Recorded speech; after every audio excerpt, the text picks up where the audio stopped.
in some rectangles, the sides are not the same length, right? Now, a square is a rectangle, so I should have been more precise or accurate, whichever word is right, I'm not sure. Not sloppy. Not sloppy. Not using For sloppy rectangles that aren't language. squares. Okay. That For- could mean imprecise language. All right. Is what So you're for, talking about. thank you for the wording. For rectangles that are not squares, do they have a formula for area? They do. Length times width. Do we in math consider them regular? I see heads saying no. Can you tell me why, Brenda? You have two sets on rectangulars that are not squares. You have two different measurements. The parallel sides are congruent on one, and the parallel sides, the other side, are a different measurement. So you have to have all four sides of that quadrilateral be of congruent length in order for it to be regular. That's Right. why there's a formula. Okay, great. So if you use a lot of pattern blocks, I'll get back to you in a minute. If you use a lot of pattern blocks, they have a hexagon in there. Is that a regular hexagon, Tim? In pattern blocks? I have some in my car. It is a regular hexagon. Are there other hexagons that are not, or for you science people, the beehive hexagon, okay? So are there other hexagons that are not regular? Okay, Michelle, can you go to the board and draw a hexagon that is not regular? Every time. She looked at me. So she can draw a hexagon that's not regular every time. Oh, yeah, she can.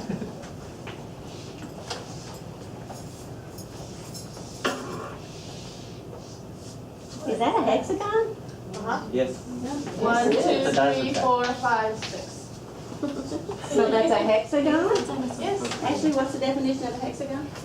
A six-sided polygon. Okay, a polygon with 6 sides. That's the only definition. Thank you, Rochelle. Is that a hexagon? Yes. It is a hexagon. Do kids see that in elementary school as a hexagon? No. No. So please, you people that teach elementary and middle school, show them shapes that are not regular so that they know they exist. And they don't think that that yellow hexagon in the pattern blocks is the only kind of hexagon there is. Quinn, I Correct. mean it correct. So, based on the definition for science, it looks like a regular shape is only a 3D. That's a Sandra question. Because it Three- says a 3D, for finding volume. you yes, need- for finding volume. So the regular shape has to be like, Yes, yes, it would, right. Okay. Good observation. You can't have regular 2D shapes in science? Not for volume.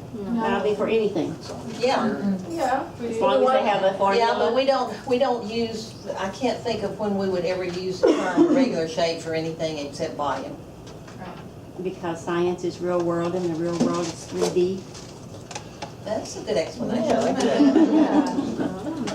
Okay, Ashley. I probably discussed it before, but it came up with my daughter last year. There's a 3rd grade, and it's the whole diamond shape. There is no There's no diamond in diamond. mathematics. What are diamonds? Rhombus. They're really rhombi. They really are. A mineral. It's a, hush, Toby.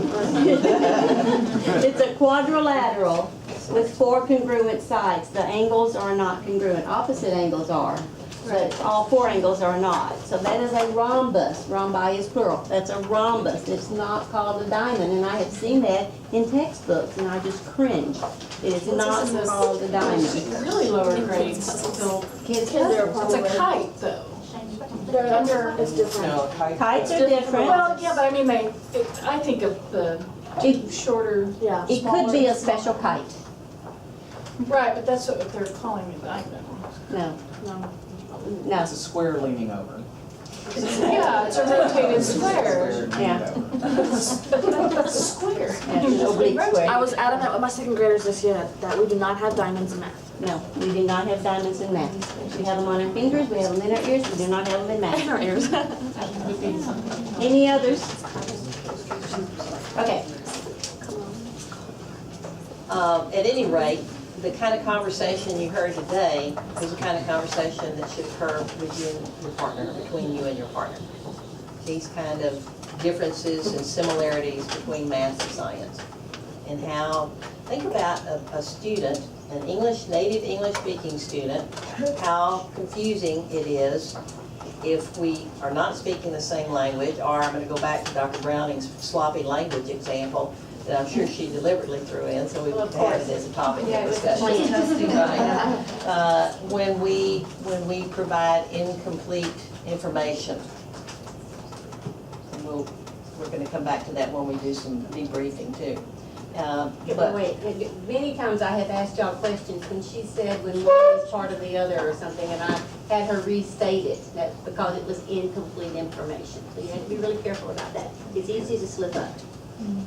And sometimes, many times, the content seems so simple to us, we just kind of breeze through it. And we don't realize that it's not that simple to the novice.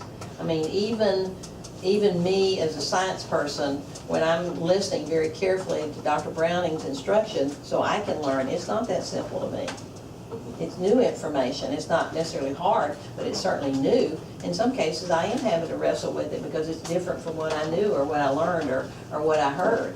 And think about poor ESL students. That's why the quality of instruction, as one of our former principals, professional developers used to say, it's all about instruction. It doesn't make any difference if they're native English or not. It's all about instruction, the quality of instruction. Okay, I'm going to, Dr. West, we're not gonna take a break, yes. when she's talking about, it's all about the quality of instruction, Greg and I were talking as we were watching the groups work together. I would venture to be more precise and say it's all about the quality of the relationship.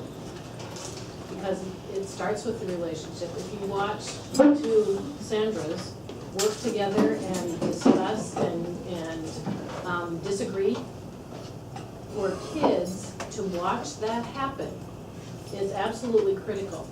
Because it models for them how professional relationships work, how you disagree and how you look at that. And as we're watching the groups interact, we're watching the frustration level for certain groups. As a teacher, Laura, what all were you looking at in terms of, while they were doing their investigation, what were you watching for as a teacher? How those discussions were progressing, how, what your plans were, that you were on task. And, you know, those discussions that you have where you disagree, that's good. That's where you learn. It's working through those thought processes. And if you don't voice your opinion, whether it's wrong or right, then those discussions don't happen. And if you have a healthy relationship, whether it's with your students or as your peers, there's a level of disagreement that's healthy. All good relationships have good disagreements. It's just healthy. And I would add to that, if there's no disagreement, there's no growth. I would also like to add to that, my suite mate, when I was still in the classroom, was another biology teacher who had the same number of years of experience as I did, and we would let our students see us still learning from each other, because there were areas where I still had gaps. Biology's a gigantic field, and there were areas where she had gaps, and we would let them see us ask each other something about a topic that we were on. Maybe I had a question from a student and I didn't know the answer, and I would call her over and I'd let her answer it, and I would learn from her, and we would let our students see us doing that as well. So, you know, it's very important that students see that you're continually learning as you go through life. It's not just while you're in school. And if you're not continually learning as a teacher, you should quit. Before my grandchildren get to you. I also learned in a session at camp, you actually make more connections with your synapses when kids make mistakes. So it's actually, you know, some kids, you know, Can we rephrase that? Who makes more connections? the students. Oh, okay. Hey, I thought it was a teacher, when I first heard the beginning of the sentence, I thought it was a teacher makes more connections when they make a mistake. Oh, when than students make mistakes, sorry. But the student makes more connections when they make a mistake. When they make a mistake. You know, so we should hopefully foster that environment where it's okay that they make mistakes and, you know, peers to peers, because they learn more and retain that information longer when they work through it and they challenge and they make mistakes. Politically, that is a hot potato right now, particularly in math. And there are many people who think that math should be taught as it has been, Direct teach, pardon? direct teach. Well, not only with the direct teaching instruction, but which I think you can still have good conversations and disagreements, et cetera, with a good direct instructional model. But they don't want any of this. In fact, in 2011, one party that I shall not name had in their state party platform, the Texas party platform, that we should not be teaching critical thinking skills. Because that was Unreal. communistic or something, I don't know what. So the point I'm trying to make here is we see the value of us learning this way.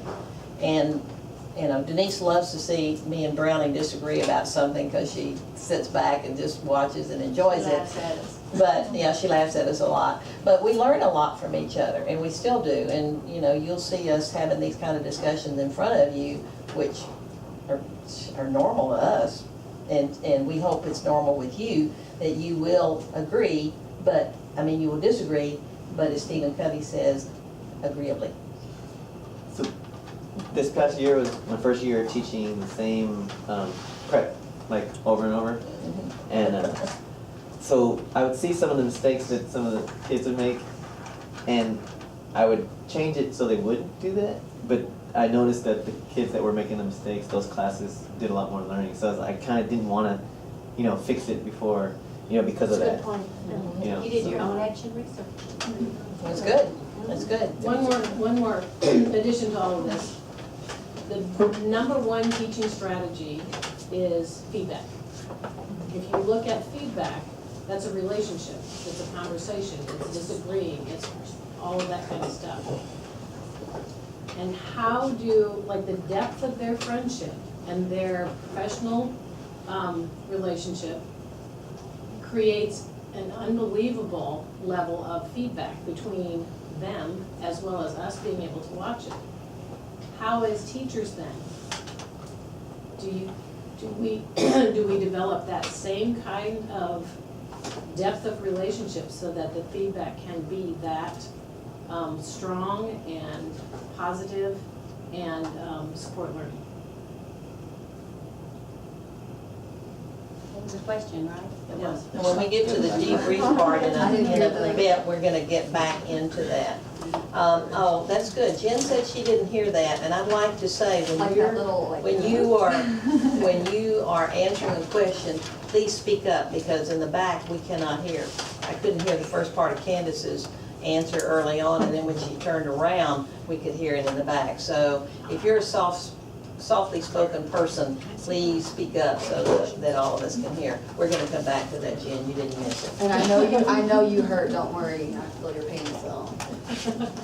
Got you on that one. Okay, what we want to do with you is to give you some insight into our thinking about how we have come to some of the conclusions that we have, because it makes a difference when you're looking at planning your scope and sequence. Now, some of you are purchasing the Region 13 TEACS resource system. They already have a YAG for you, and we'll have some discussions about that later. But I want to try to get you to think about how you would step back, look at the larger picture, and start thinking about what premises should you base some of your decisions on. And I'm going to go back to how old this idea is. Back in 1998, a colleague that I was at A&M with and I developed this chart. And essentially what we said was that if you teach these science teaks, it can enrich the students' understanding of these math teaks. On the back side of that chart, which you can't see, it was the opposite. When you teach these math teaks, it can enrich the understanding of science teaks. So the idea of the enrichment of both math and science with each other is not a new idea. It was way before 1998, but this is when I started looking at it. And we published the first article in 2001 on it.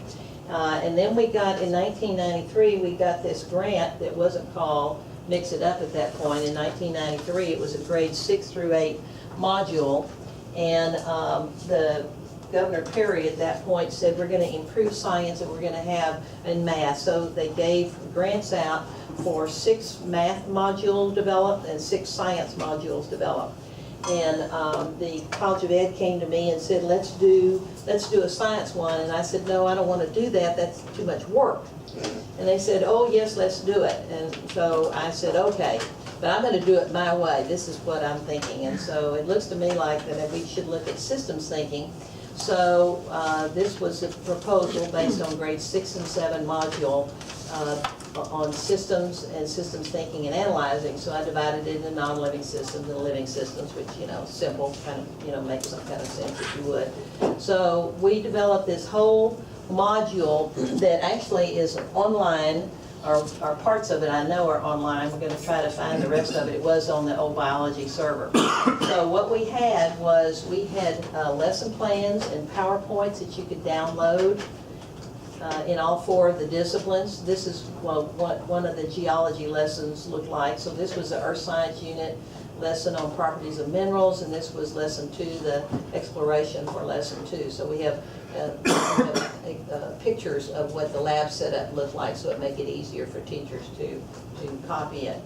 And then when we began Mix It Up in 2006, we based it on that, and we started using some of the materials. So they're all still text-based on science, because science text have not changed, even though math ones have. This one we went through again. So you'll notice the date on that is 2006.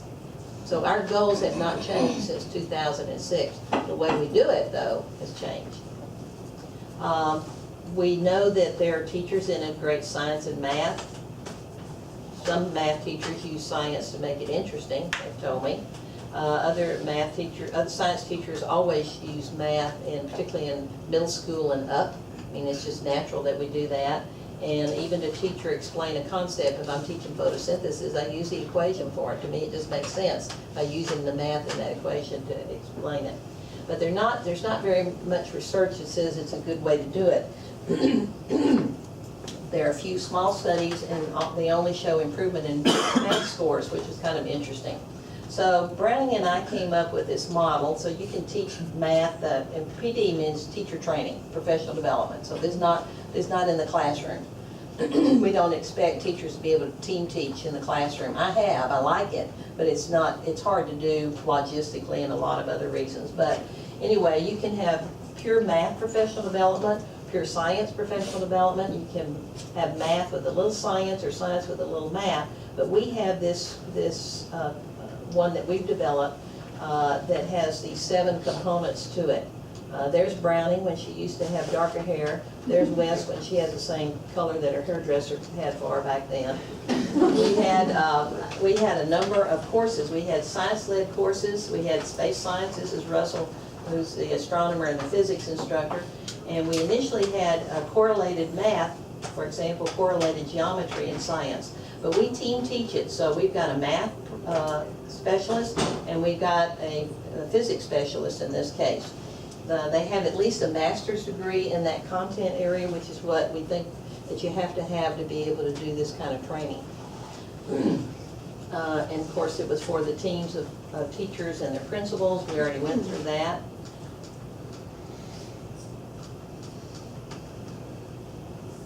The grant requires a high-need campus, and that means that more than 20% of the students are at the poverty level or below, and at least a high-need teacher. And the way the feds described a high-need teacher, the certification was an alternative certification, an emergency certificate, or a temporary certificate, or they were teaching outside of their certification field, or they had less than 24 hours in their content area. So that was not hard to do because we have very low certification standards in Texas, so it wasn't hard to find a high-need teacher in every campus. I mean, there's a lot of them by the federal definition, if you would. So it was easy to find teachers who would qualify if they wanted to. The math and science teachers never leave each other's side, and the reason for this is because the conversation that we had earlier about math and science are absolutely critical. And we want the math teachers to learn the science and the science vocabulary and and the use of equipment and so on, because it will bring in ideas about how the science can be incorporated in the math, or the math incorporated into the science with the proper language, etc. And we'll be sharing those later on when we get into the lesson planning. We had, it was kind of interesting because we started out with a model that we've since changed. In general, physics and chemistry have a lot of algebra. Earth space science has some geometry and a lot of algebra. Biology, a lot of algebra, but things that are common amongst all of them. This was an interesting idea because this is base 10 blocks that Browning uses to teach with, that I'm sure all the math people are aware of it, and now science people are because she uses them to teach with. But we went into a 7th grade classroom, actually in, where was that, Browning? Not Divine, it was some, Lytle maybe. Yeah, Toby, Lytle. That, anyway, the 7th grade science teacher was taking this same base 10 blocks and using it to teach the energy pyramid, so making a really neat connection. And originally, we didn't give science materials to math people or math materials to science people until we started seeing this in the classroom, and we did not want you to have to rush over to your partner to borrow equipment, so you would have your own, plus you would have your partners if you, at least two, because we can't buy student materials, as you know. I'm not going to go through this, we already did this. Yes, we have. And this is kind of how we plan it. We use a version of a lesson study model. I don't know if you've seen that. They use that a lot in Japan. It's called the Japanese lesson study model. And it's a very collaborative model, and it takes a lot of time for that to occur. That would mean that you would, the math and the science person would plan the lesson together, or plan a lesson together, not math and science, just a lesson together. So it could be 2 science teachers or 10 science teachers. They would collaboratively plan it. One of them would teach it. This is in Japan. One of them would teach it, and the others would be in the room observing it. And then they would go back out and they'd find out what worked, what didn't work, how can we change it to make it better. So they're constantly collaborating on how to make just one lesson better each time. And so we do something similar to that in that we collaboratively plan and teach the lesson. As we're teaching the lesson, I'm back in the back, and I am going through all of the, because I have a printout of all the PowerPoints, and I'm going through them in the back, and we're having discussions. And Laura and I had a discussion that we'll talk about later because of lack of time right now. But we'll tell you some of our, we'll share our insights into the lesson that you have with the ADI formatted lesson today. And then revise it. In some cases, we might reteach it tomorrow in a better way, a revised way, or we might teach it the next time in a revised way. So here's what we call integrated instruction, and this is our expectation for you, not for us, this is for you. So first of all, you do not teach for conceptual understanding of both disciplines. I should not be teaching math because I do not know how to teach math. I know how to work problems, but that's not the same thing. So it is not good for me to be teaching math. And it's not good for math teachers to try to teach science because what we've seen is not good. It is not a pretty picture. So we do not want that to occur. For math, what we want to see is the math skill is taught before it's needed in science.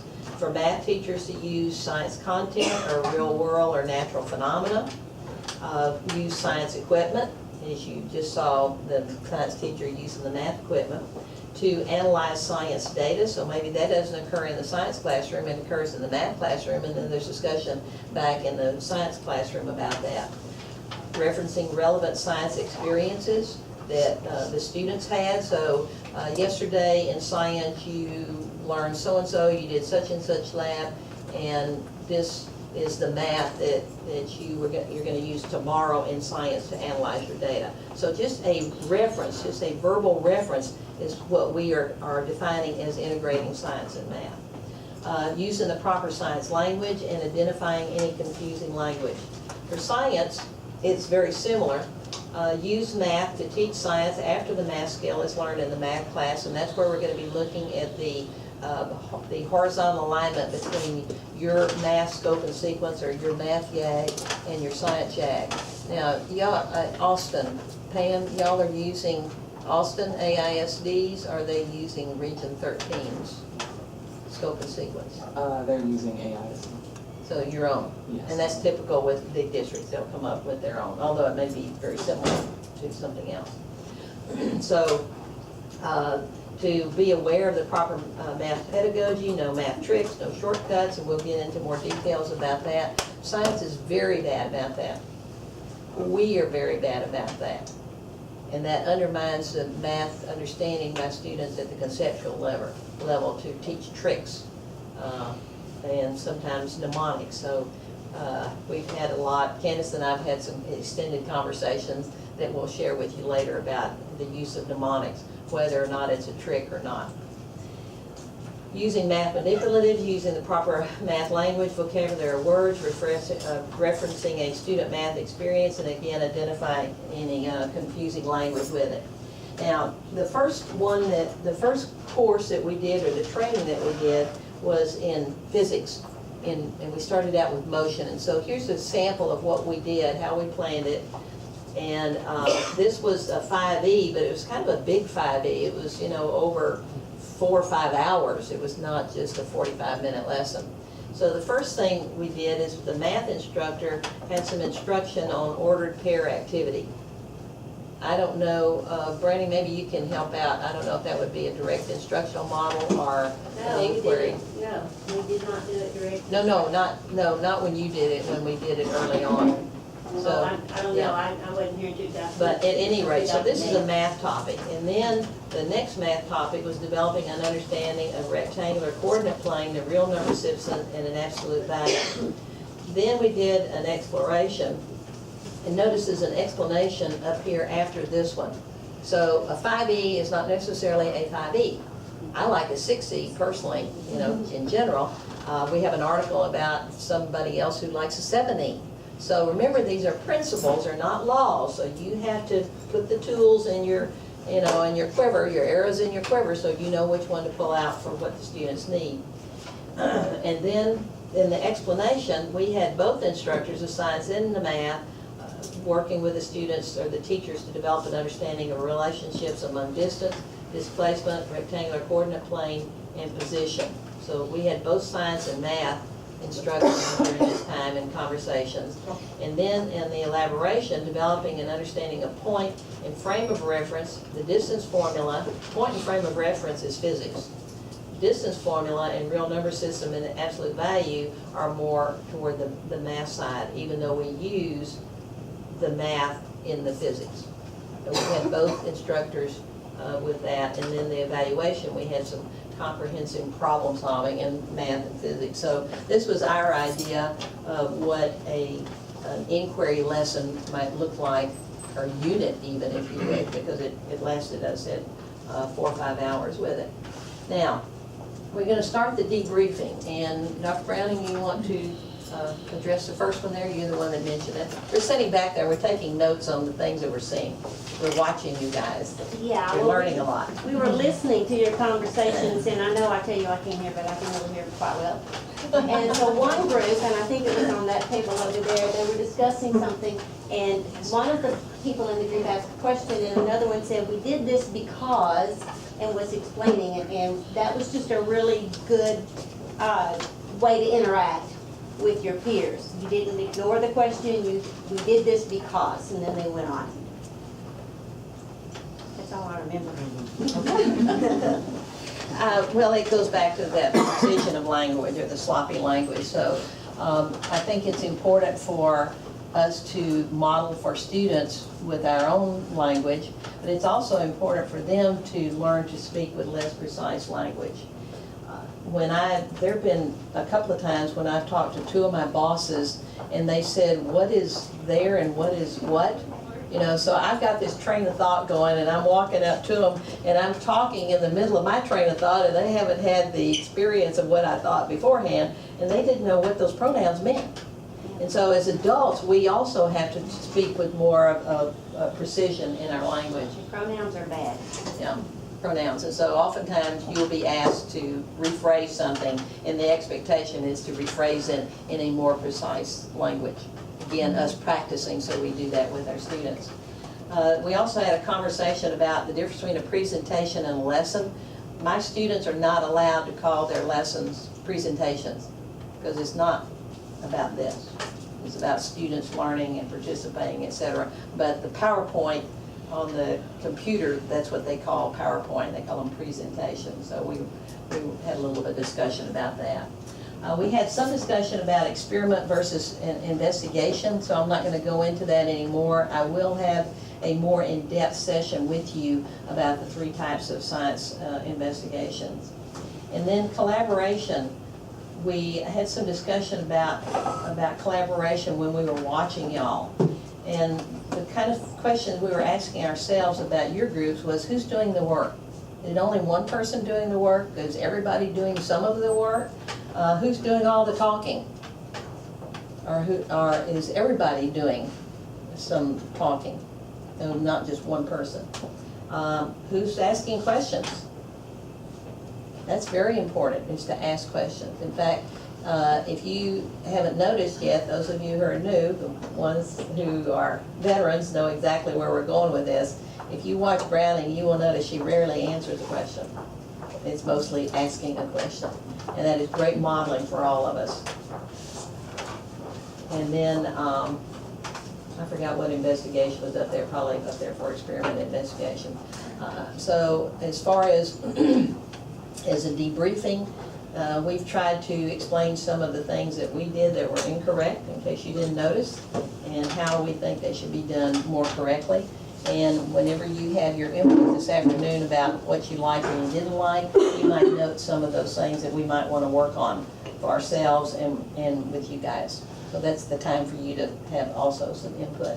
So what we're going to do today is lunch is finally here. They forgot about us, and so we didn't have it exactly when we were supposed to, but we have it for free today. So that's yeah. And I have to tell you something about when we have Chipotle and they have those big warmers that they send over there. If you return those, they give you a free meal. So if you ever do any catering with Chipotle, be sure you return their stuff back to them so you can get a free meal. I just had a quick comment and question, and Laura, for you, but I found it very interesting that the first investigation, you guys didn't have a triple beam balance. Was that intentional, or was that?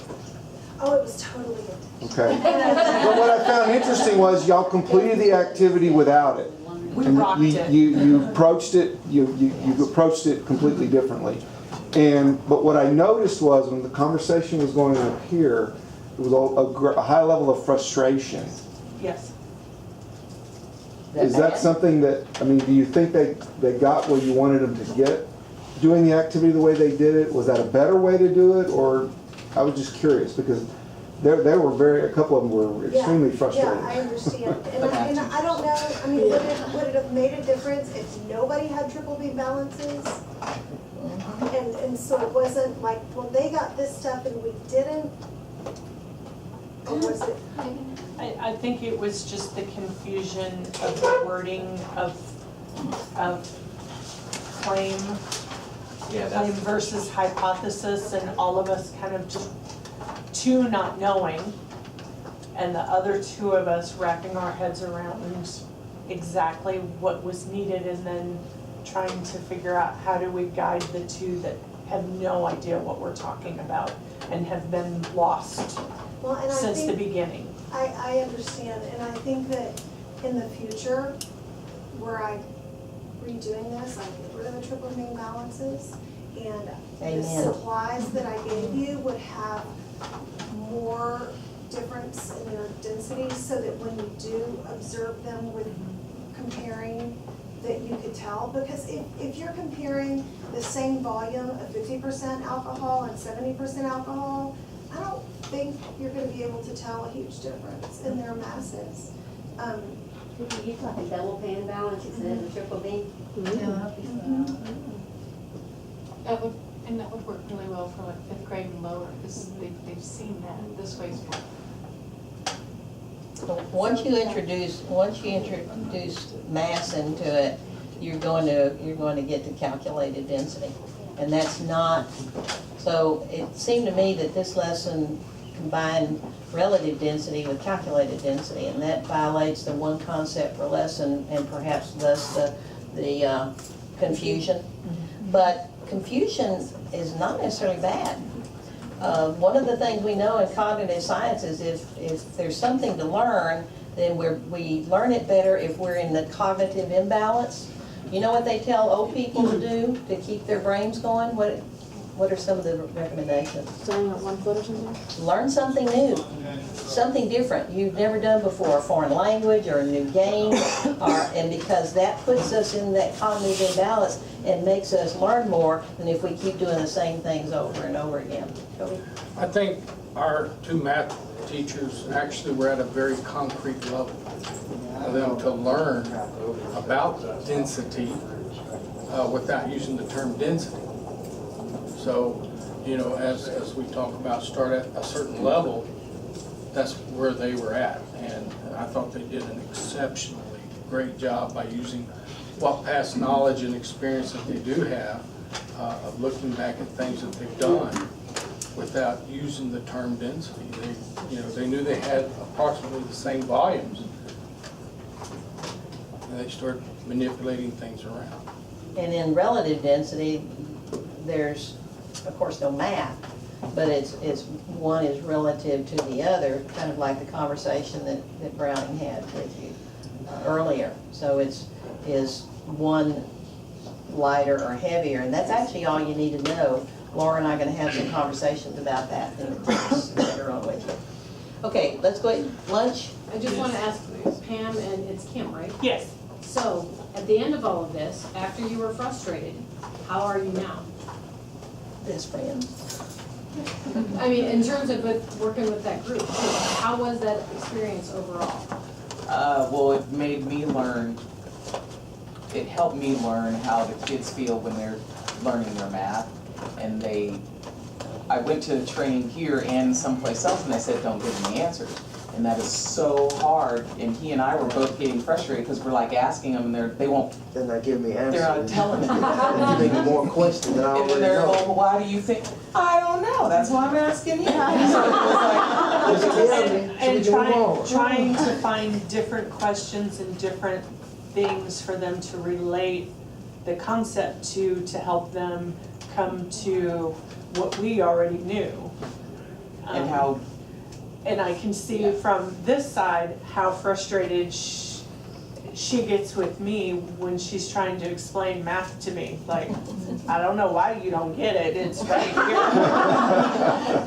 But it's because I was grit. I was starting to feel like the kids. I was ready to shut down. I don't care, just put something on the thing so we can sit down.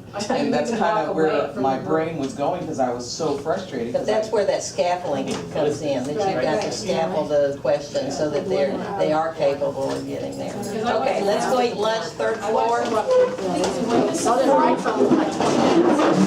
Leave everything here.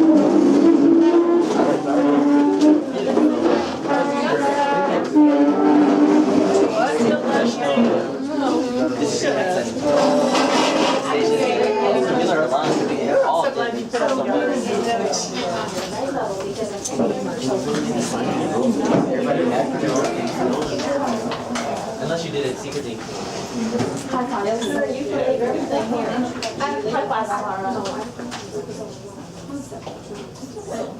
I just started thinking, no, first thing, block it up. I've got some here. I'm just telling you, so you don't have to haul stuff. Yes. Greg? Yes.